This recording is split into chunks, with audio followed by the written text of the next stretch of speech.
Sumatra on fire. Thousands of hectares of forest and bush are burning, creating thick, choking smog that is spreading far beyond Indonesia's borders. Airports are closed, and early on the economic consequences appear to be huge. But it's the effect on people's health that is most worrying. Hospitals are filled with people suffering from respiratory diseases. These are up 13% compared to last year. The doctors have only one word of advice: evacuate. An impossible task, since millions of people live in the affected areas.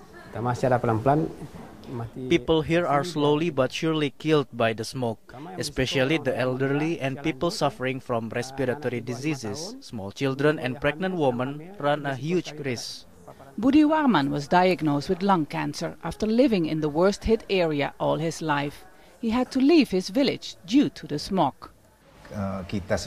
We common people don't know what to do anymore. We can only hope the government will finally do something. I cannot even talk about my future. They have to stop the fire now, because all of us are suffering. Farmers and plantation companies have been caught deliberately setting their land on fire, the cheapest and fastest way to clear land. Indonesia has become the world's largest palm oil exporter in the past 2 decades. Much of the forest land was cleared using fire. For nearly 2 decades, people here every year during the dry season are breathing smoke-filled air. The government has failed to change the culture of land clearance, and a punishment of 10 years in prison for arsonists is hardly ever enforced.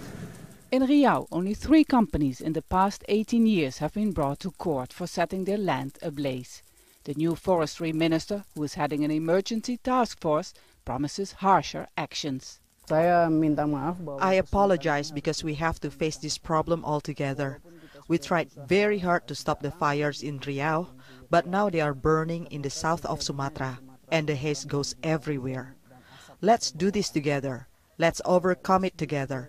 I'm monitoring events every hour.